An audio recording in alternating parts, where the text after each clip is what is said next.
Gaza and the efforts by Israel to rescue her hostages, but in the future also to the hope that I know still burns brightly for those who want peace, the two-state solution, an Israel where every citizen enjoys the security they need, and a viable Palestinian state where the Palestinian people and their children enjoy the freedoms and opportunities that we all take for granted.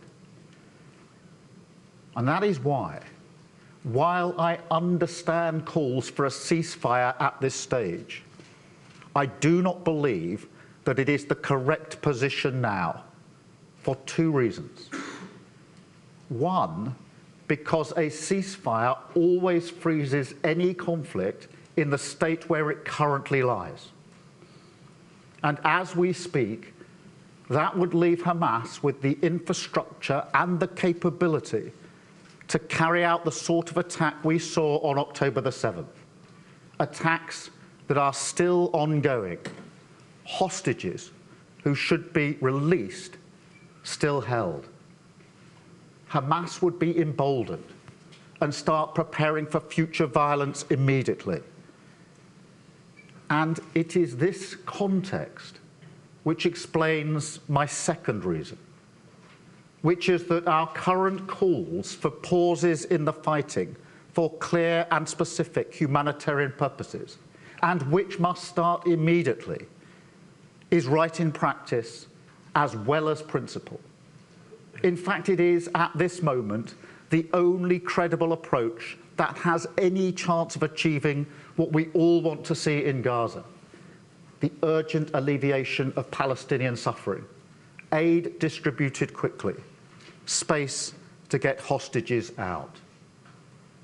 That is why is also the position shared by our major allies in the US and the EU. And I urge all parties to heed its call. Over time, the facts on the ground will inevitably change in relation to both hostages being rescued and Hamas's capability to carry out attacks like we saw on October the 7th. And we must move to cessation of fighting as quickly as possible. Because the reality is that neither the long-term security of Israel nor long-term justice for Palestine can be delivered by bombs and bullets. Open-ended military action, action without a clear and desired political outcome, is ultimately futile. This needs to begin now, because a political agreement, however unlikely that seems today, however painful the first steps are to take, is the only way to resolve this conflict once and for all. That is why our position and our counsel has always been that Israel must submit to the rules of international law. The right to self-defense is fundamental, but it's not a blank check. The supply of basic utilities like water, medicines, electricity, and yes, fuel to civilians in Gaza cannot be blocked by Israel. Every life matters, so every step must be taken to protect civilians from bombardment. Palestinians should not be forced to leave their homes en masse. But where they have no choice but to flee within Gaza, we need crystal clear guarantees that they will be able to return quickly. You cannot overstate the importance of this last point. In conflicts like this, the most painful blows are those that land on the bruises of history. And for Palestinians, the threat of displacement sends a shiver down the spine. It must be disavowed urgently, clearly, and by all. Because while it may feel like a truism, so often the trauma of the present leads directly to the tragedy of the future. Hamas know this. They knew Israel would have to respond. Their aim on October the 7th was not just to kill Jews. It was to bring death upon their fellow Muslims in Gaza. A plan written in blood to isolate Israel from the West, destroy its improving relations with other Arab nations, and ultimately provoke wider regional conflicts across the Middle East. That threat remains real. And I echo President Biden's sage advice to Israel to understand in its own interests why a whirlwind of understandable emotion and rage must not blind it to the fact that it is Hamas it must target. Hamas that is the enemy. Hamas brutality that must be prevented, and not the Palestinian people who must be protected. So I say again, we have to get many more aid trucks across the Rafah crossing. We have to get food, water, electricity, medicine, and fuel into Gaza. We have to preserve innocent lives. Hospitals must be protected and cannot become targets. Across the West, we've been calling for this for weeks, but it hasn't happened. The siege conditions haven't lifted. That's unacceptable, and it cannot continue. The risk of regional escalation is real, and it must be prevented. This is why millions of people across our country are rightly concerned. Concerned as well about the impact this is having on communities here in Britain. There are some who want us divided, but our approach to multiculturalism is envied around the globe. Jews, Christians, and Muslims live side by side, and this is so ordinary, it's barely remarked upon. Interfaith marriages are common. People celebrate each other's traditions and festivals as naturally as they do their own. The freedom of religious expression is uncontroversial. We don't stop often enough to reflect on how unusual this is, how Britain's modern diverse democracy is an existential challenge to people all around the world who say, this cannot be done. Something we've worked hard for through the generations, and that at moments like this, we have a responsibility to fight for. We cannot have a Britain where Jewish businesses are attacked, Jewish schools marked with red paint, Jewish families hiding who they are. We cannot have a Britain where Muslim women feel scared to take public transport, mosques are attacked, Palestinian restaurants receive death threats. No, this isn't our Britain. And in the Labour Party, we will have to reach out to communities under pressure and show them the respect and empathy they deserve as a fundamental British right.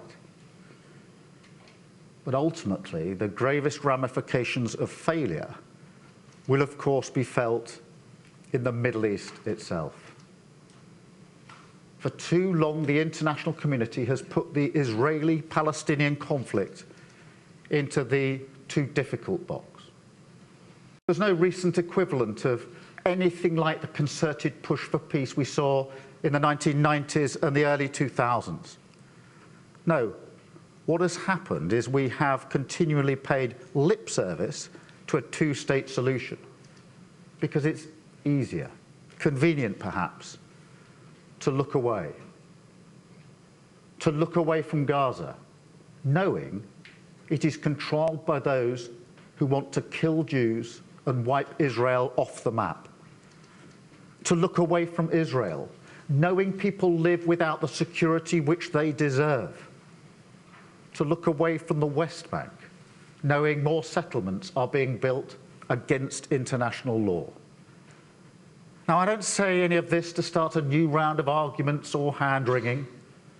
Instead, this must be a time for a new resolve, a renewed push from all parties to find a way to peace.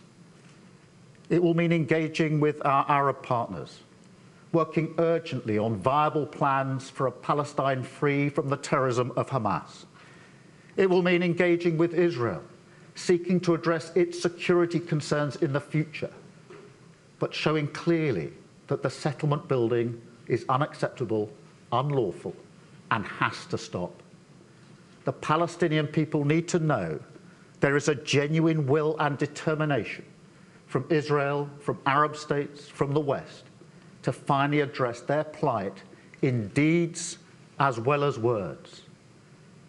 Because the Palestinian claim to statehood is not in the gift of a neighbour.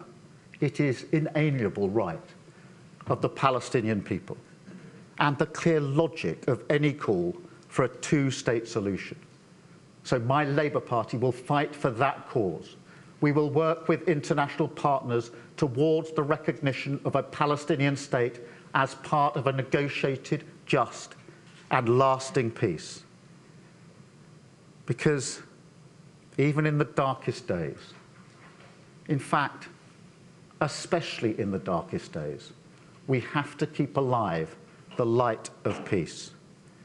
Fight, despite the horror of the present, for the fragile hope of the future, focusing always on the difference we can make. This is an old conflict, but it is not, and never has been, an issue that will be solved by the black and white simplicity of unbending conviction. Rather, the colour of peace, always in conflict resolution, is grey. And in the coming days and months, we must do everything we can to fight for it. Thank you very much.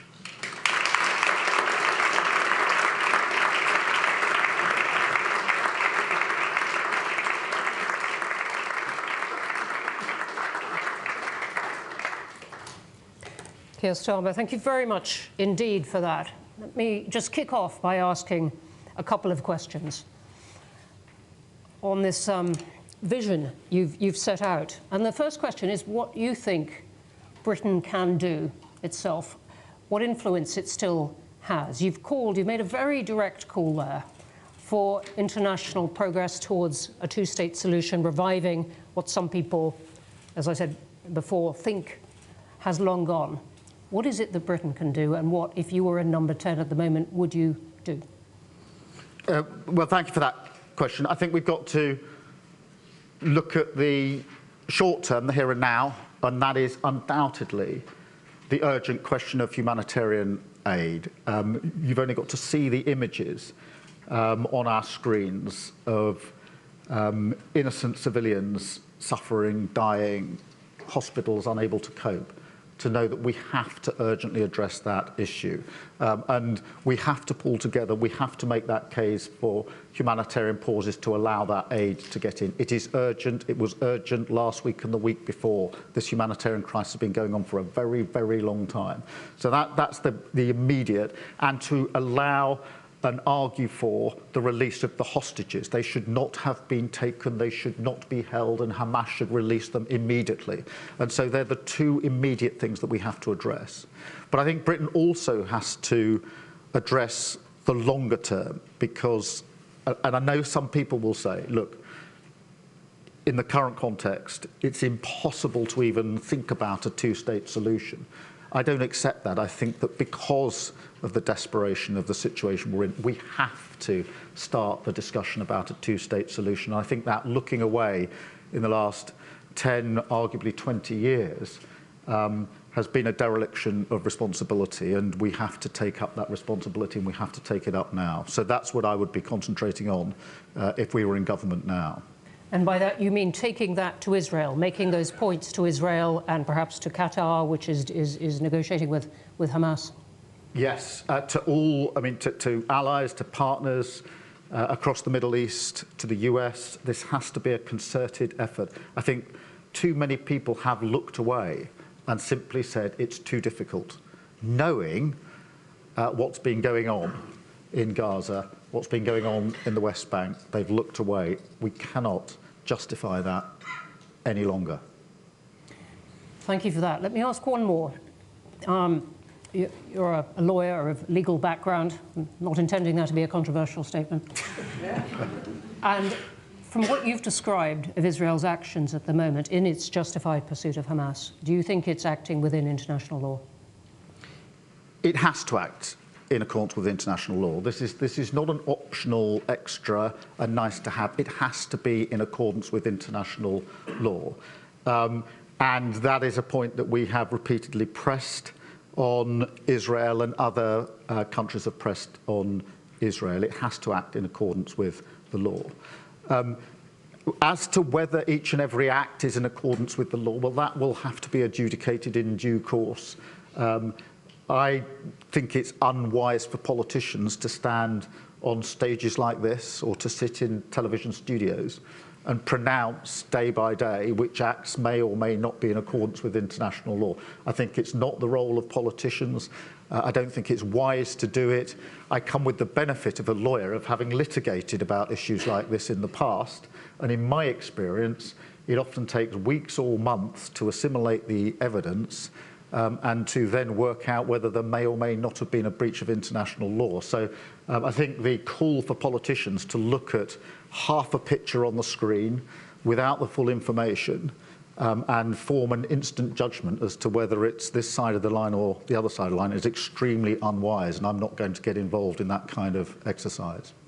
Thank you. Thank you for that. I could ask you a follow-up, but that would take us into the question of international law itself and why Israel has to do that. Instead, I'm going to release you to ask and pick your own questions from the media. Release you to the media, and I will come up again at the end. Thank you very much, Bronwyn, and I'll go straight to the media. I've got a list, I think, of all those that want to ask a question, and I'll try and get through just as many as I possibly can. I think first we've got Vicky Young at the BBC.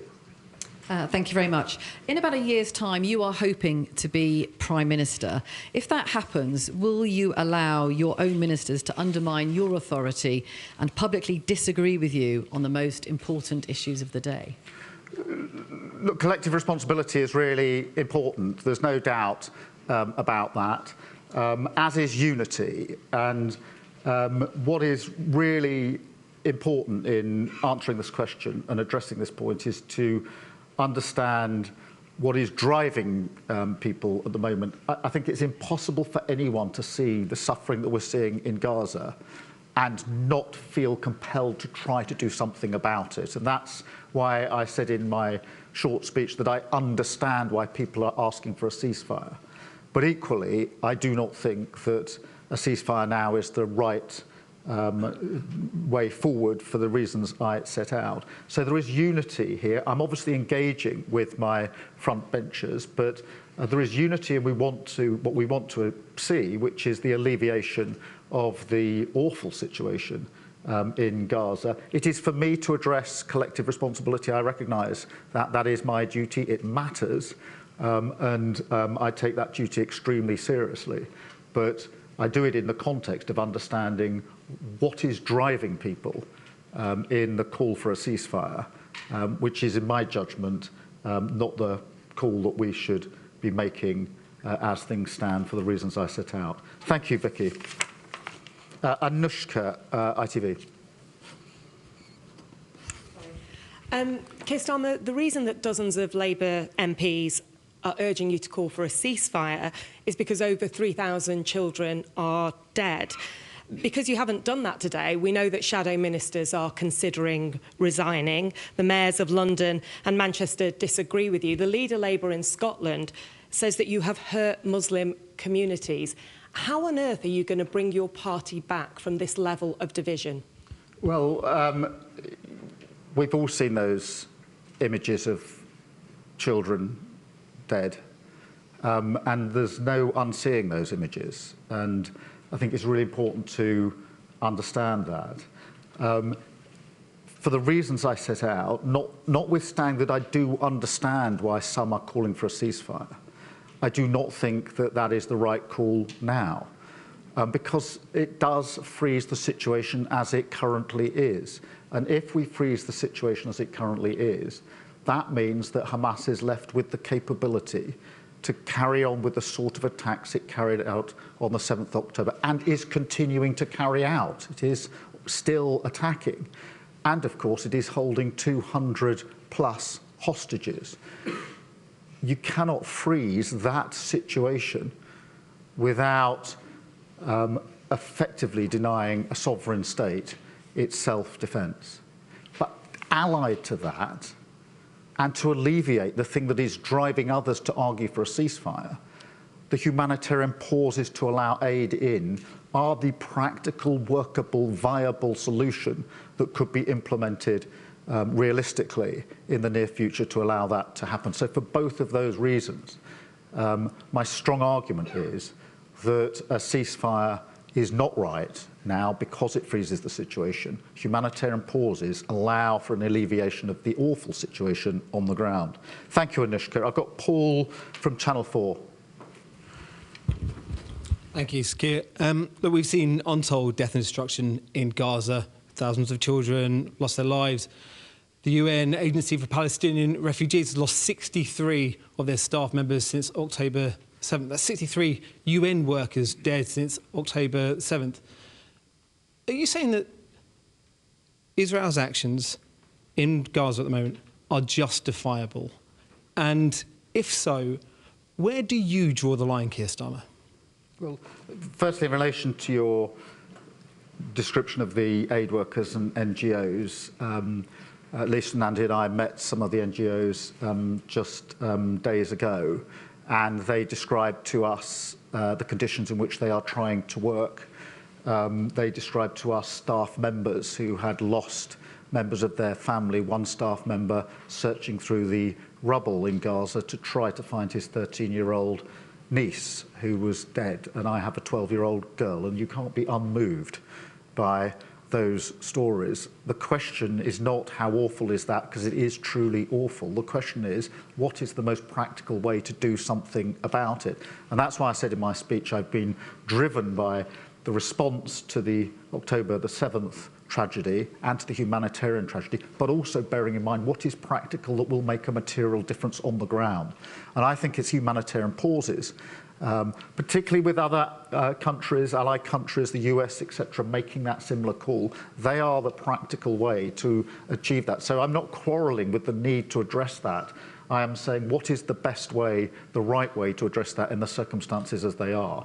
And my answer to that is humanitarian pauses for the specific purpose of aid and provision into Gaza, but not a ceasefire that actually leaves Hamas in a position to continue what it is doing now, continue attacking, to continue holding hostages, and to have the capability of doing what it did on October the 7th again. That cannot be now, at this point, the right answer to the awful suffering that we see in Gaza. Thank you very much, Paul.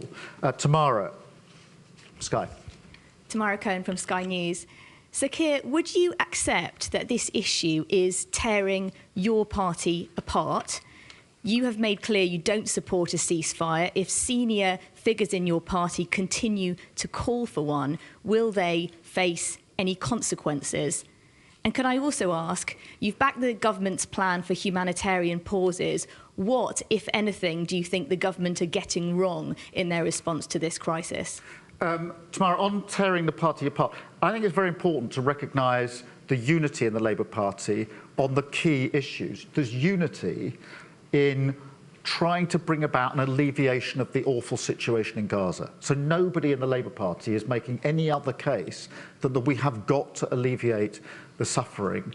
We have got to speak out for Israel's right to self-defense, and we've got to alleviate the suffering. So there's complete unity on that. There is also unity not just on the short term, but what is the long-term answer to this, and that is the two-state solution. We had a big affirmation of our policy, a united affirmation of our policy in July of this year, that the two-state solution is the only way forward. So there is, we're not tearing the party apart, there's unity on that.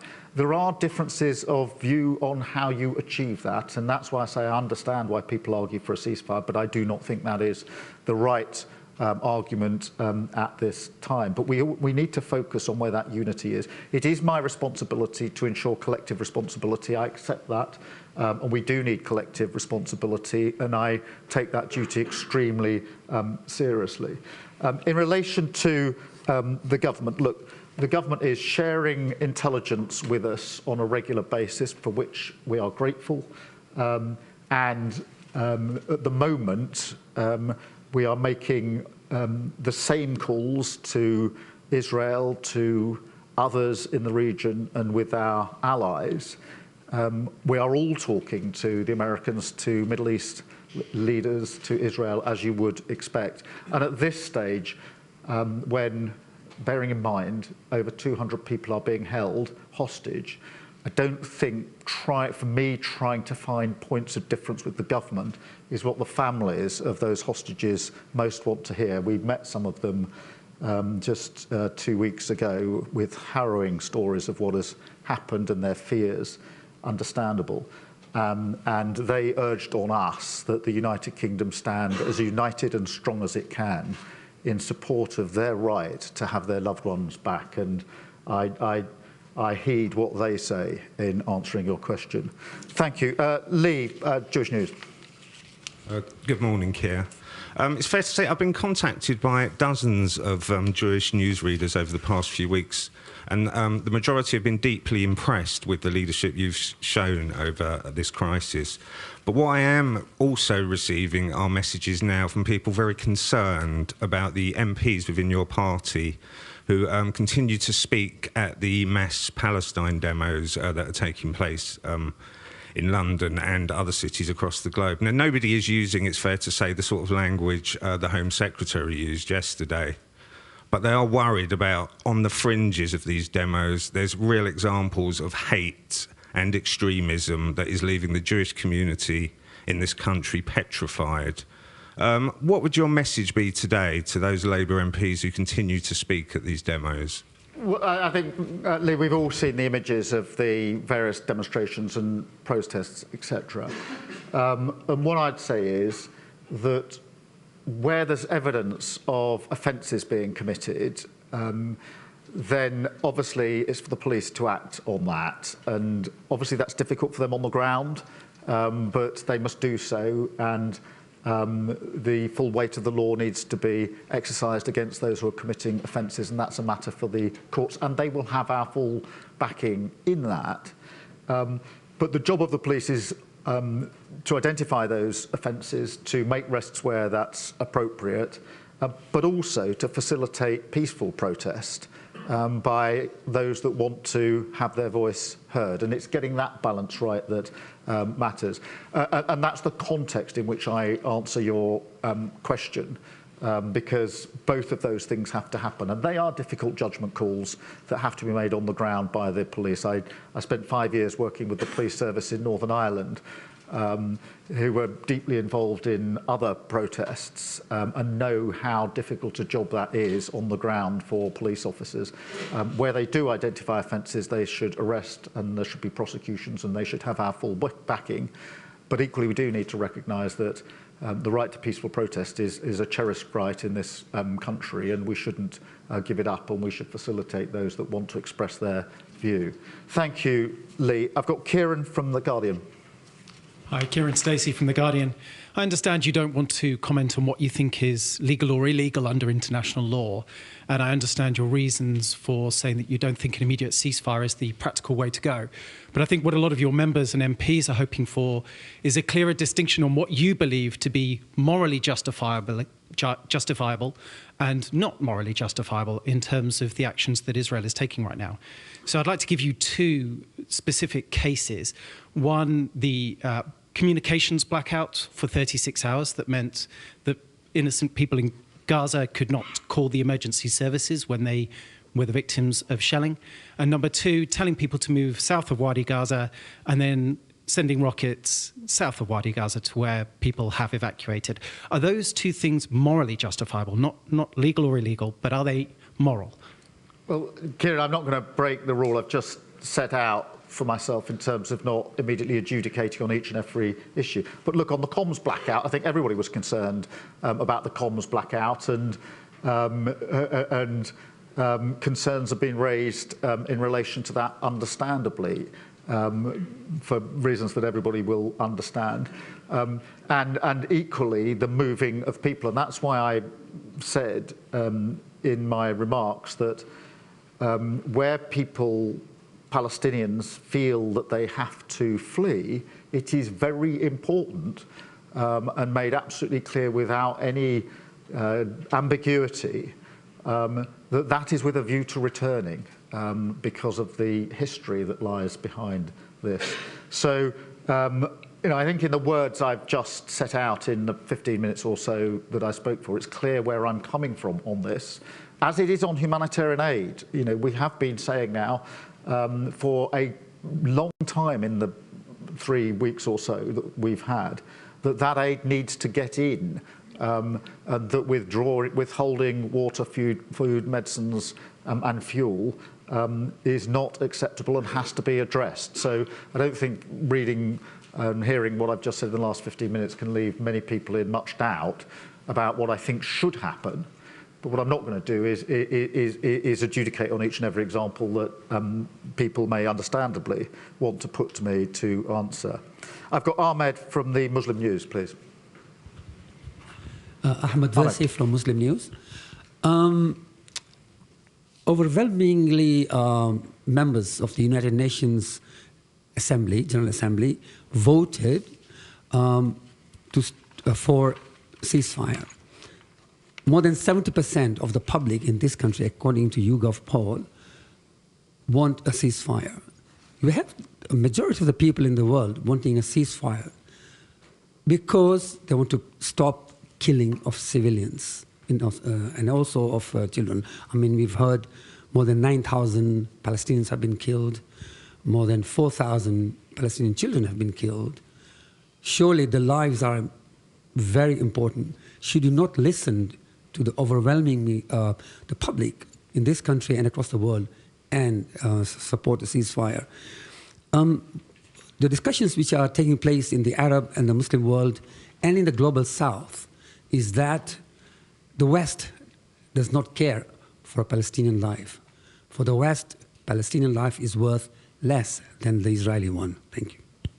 Thank you very much. Look, I'm not surprised by evidence that the vast majority of the public in this country, and no doubt in other countries, want to see an alleviation of the suffering in Gaza. That is a human response that I share. And I've not spoken to anybody who doesn't share that emotional response to what is happening. And therefore, I'm not surprised about the levels of support for anything, if you like, that would bring about, in the eyes of the public, an alleviation of that suffering.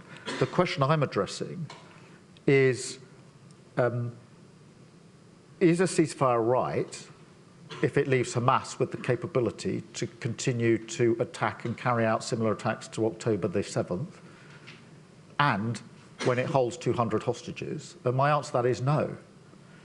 But it doesn't mean, therefore, I leave the question there, nothing can be done, because I immediately go on to address the question, well, in what way can that suffering be alleviated? In what way can we ensure that civilians are not caught up and targeted in this? How do we get that aid in? And that is through humanitarian pauses.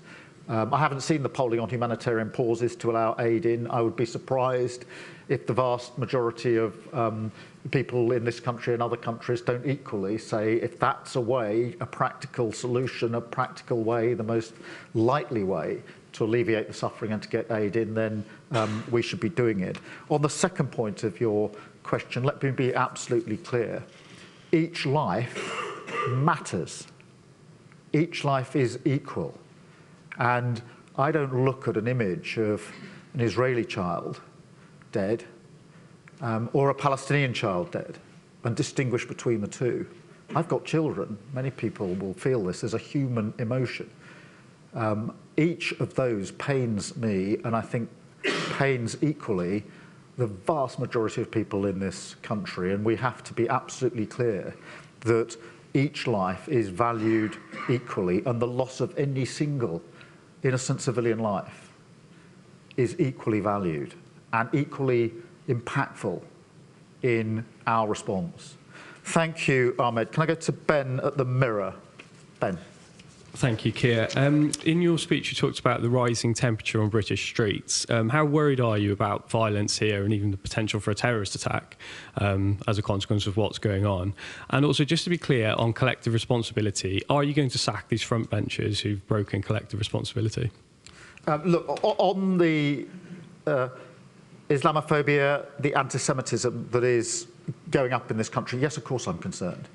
The numbers have gone up hugely.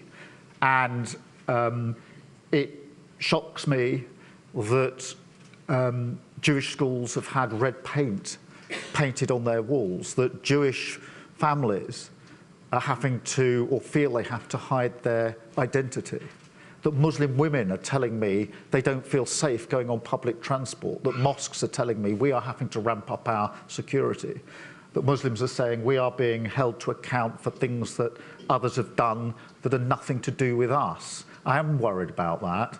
I think that all of us, but particularly politicians, have a duty to work in all of our communities to ensure that we tackle that sort of hate crime, that sort of hate head on. That is across party. I've said this in Parliament. That is without distinction. We all have a voice. We all have a responsibility to deal with it. On the question of collective responsibility, of course that matters. It is my responsibility to handle that within our party, and I take that responsibility seriously. But as I say, there is unity in the desired end that everybody in the Labour Party wants, which is to alleviate the suffering that we can all see, talk about, hear about, and listen to. And that is why I've set out today what I think is the right, practical and achievable route to that as quickly as possible. Can I take David Rose from the Jewish Chronicle? As time is going by, more and more evidence is emerging of Iran's role in coordinating the original attacks of October the 7th. It's established fact that Iran is one of Hamas's principal sources of funding. It's also suggested it helped train those responsible for the pogrom of October the 7th and may indeed have deliberately wanted the Israeli response that was surely inevitable once that took place. I wondered what is your current assessment, given the information that you have access to, of how important Iran has been in this? How would you approach dealing with this issue as Prime Minister at a strategic level? And as a specific, would you continue to call for the proscription as a terrorist organisation of the Islamic Revolutionary Guards Corps? Let me answer that as carefully as I can, because, as I mentioned, we've been having quite high-level intelligence briefings that the government's been providing to us, which obviously I can't disclose. I think my response would be that we all have a duty to make sure that this does not escalate, and it easily could. And in fact, Hamas want it to escalate. It is one of their driving purposes, which is why myself and others are having contact at the highest level across the globe with countries that are most engaged here to try and ensure that that escalation doesn't happen. Beyond that, I won't say, because I end up disclosing some of the material that has been shared with us in intelligence briefings. Oliver Wright from the Times. Thank you. Obviously, the whip was suspended from Andy MacDonald yesterday. Can you just spell out very clearly what is and what is not acceptable for Labour MPs to say? Where are the red lines? I think every Labour MP, every politician, whichever party they are in, and at whatever level they are a politician, wherever they are a representative, has to be extremely careful about the language that they use, and should be extremely careful about the language that they use. I would expect that of all Labour MPs. I'm not going to comment on the particular case of Andy MacDonald because it's subject to a process which is going to have to independently come to a conclusion. And one of the things I've been trying very hard to do in the last 3.5, 4 years since I've been leader of the Labour Party is make sure that is done without the fingerprints of the leader on the desired outcome. That was an error in our ways of some years ago that I have addressed. But I do say, and I would say to all politicians, and this is cross-party, and we all have a duty to be extremely careful about the language that we use in the situation that we face just at the moment. Ryan from The Sun. Again on Andy MacDonald, the Labour Party described Andy MacDonald's words as deeply offensive. Is it right that any such person should stand again as a Labour candidate at the next election? Would you be happy with that? Well, Ryan, I understand the question, but now this is subject to a process which is going to have to come to a determination. That is a question that can only realistically be addressed when it's come to a determination. So I'll hold on that and obviously let you have another opportunity in due course to put that or similar questions to me. But now it's subject to a process. That process has to run its course, as you'll understand. Thank you. I've got one or two others who I think would like to ask questions. I've got Jim Pickard from the FT. You mentioned collective responsibility and so on, but it seems clear that senior members, front benchers, are able to have a different position on this to you. They are, of course, calling for a ceasefire, and they're going to be able to do this without any consequences. Is that correct? And secondly, you talk about a humanitarian pause to get people out. How do you envisage that happening? Are we talking about how many people, which people, how will they be prioritised? And most importantly, where would you expect them to go? Look, I mean, on collective responsibility, of course we need collective responsibility, and it's my job to ensure we do have collective responsibility. In the current context, that has to be done with an eye on the context and what we are facing, and with me being clear about the proportionality of any measures that are there for collective responsibility, and that's how I will do it, sensitively and engaging with my front benchers, but also recognising that what is driving them is this agreed position that we need to alleviate the awful events and circumstances that confront us in Gaza.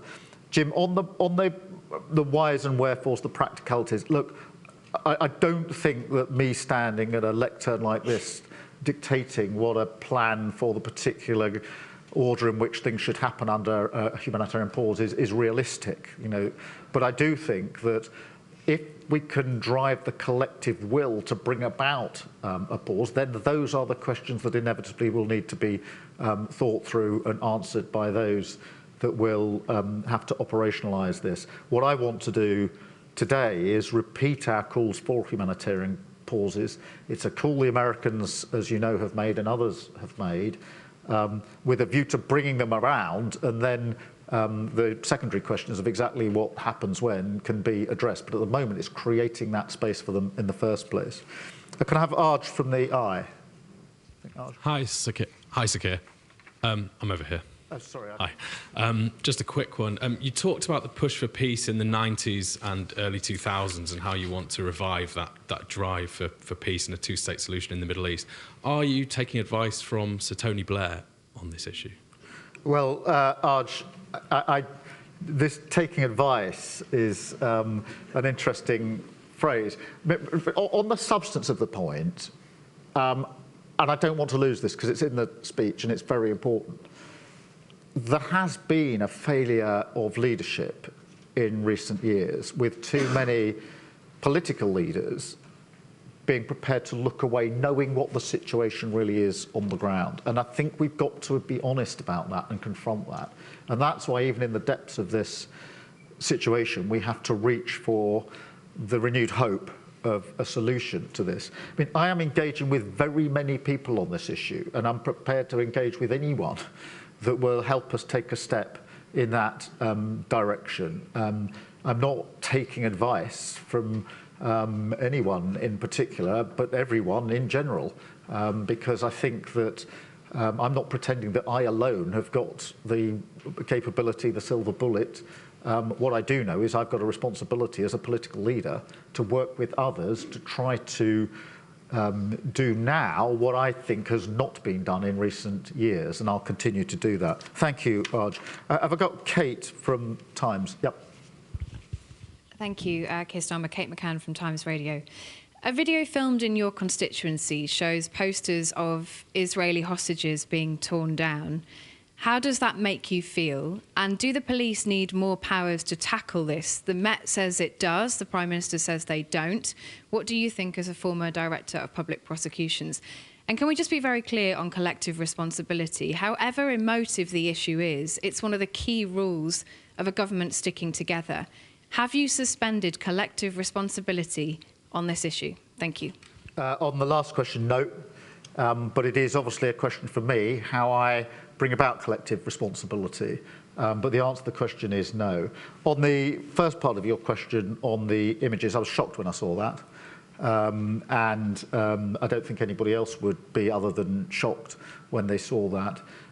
In that particular case, I don't think there are issues about the reach of the law, but I do know that the police have voiced their concerns that they don't necessarily have the right powers under the law. There's been a review into this. The government hasn't acted, and I think that the Home Secretary would be well advised to pick up the report, look at it again, and think, what is my responsibility as Home Secretary to ensure the police have the powers that they say they need to deal with some of the situations that are confronting us. And I would advise her to focus on that part of her job just at the moment. Harriet from the Mail. Thank you. Harriet Lyon, Daily Mail. You've said that the law around chanting jihad needs to be reviewed. What legislation do you think needs to be changed, and what powers would a Labour government give to police to intervene? And secondly, a number of your MPs are privately saying they're livid with your stance. How would you characterise the mood in your party? On the first question, my understanding of what the police are asking for is a better definition of some of the outer edges of potential offending, because they have come across cases where they can't clearly make a decision, and they don't like that ambiguity. And I think they're right about that. I think if you're going to ask the police to do a difficult job, then as politicians, you owe it to the police to give them clarity to ensure they can make their decisions. That's what they're asking for, and I think that's what the government ought to address. And look, the mood, you saw the mood in the Labour Party at our Labour Party conference. United, confident, putting a positive case before the country for a decade of national renewal after 13 years of decline. And we are absolutely united in that. And even in the difficult question of what's the appropriate response to the events that are unfolding, there is unity about what we want to achieve in the short term and the long term. So, that unity is in fact a strength in the Labour Party that we take forward.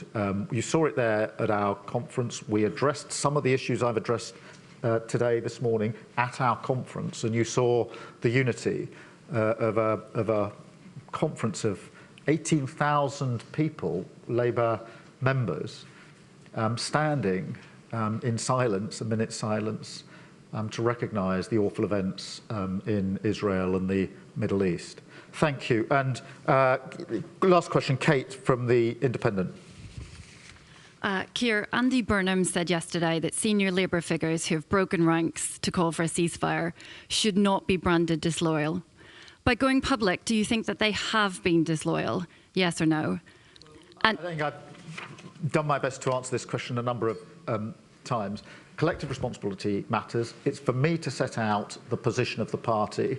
I've done that before today. I've done it again today and made it clear that I do not think a ceasefire now is the right way forward, but a humanitarian pause is. And people will hear what I've said this morning, evaluate whether they think it has merit, and I hope answer the question, is this actually the best way forward to alleviate the situation in Gaza and to get the hostages released as they must and should be? And I think anybody reflecting on what I've said this morning would say that is obviously the appropriate way forward, and that a ceasefire now is not the answer for the reasons I've set out. Thank you all very much. I think I've taken pretty well all of the media questions. I certainly hope so, and thank you for coming. You've done exactly what you said, which is come, give you a speech and answer all the questions fired at you. Everyone, thank you for coming. Thank you for the questions. And Sir Keir Starmer, thank you for coming. Thank you for inviting the questions and replying to them. Thank you very much.